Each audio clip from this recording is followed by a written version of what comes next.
Where Have the Patriarchs Gone? By Kristen Terrette. I have no greater joy than to hear that my children are walking in the truth. 3 John chapter 1, verse 4. I am always saddened by the statistics concerning the lack of fathers as the spiritual leaders in households, of fathers attending church, and even of fathers being in the home at all. Rough estimates show that about 20% of mothers in the U.S. are single.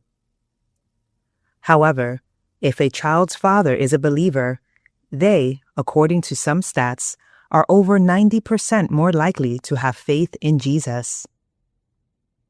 So, where have the patriarchs gone?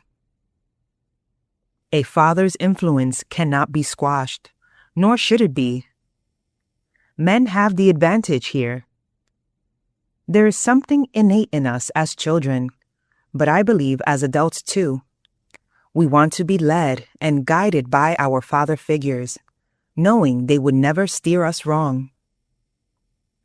So then, what should we do when our husband or the father of our children doesn't step into this role? Give up? Never. I had a conversation recently with a mother that reminded me of 3 John verse 4. She was full of joy as she told me about how her young child had given her a glimpse into his heart, and it was moving steadfastly toward God. You see, she has an unbelieving husband, but she'd been praying hard, bringing her children to church on Sundays, praying with them, and simply bringing Jesus into their everyday life. And this child was receiving it. To God be the glory. She was overjoyed to share about this victory in the spiritual realm. With excitement, I told her to keep doing what she was doing and took the opportunity to tell her a bit of my story. I had a single mother who steered my spiritual direction. My mom made Jesus the center of everything. I watched her depend on him for mere survival on a daily basis. She took us to church on Sundays and read her Bible every morning. And I became a Jesus follower and never looked back. This fellow mother confided that her story resembled mine in some ways.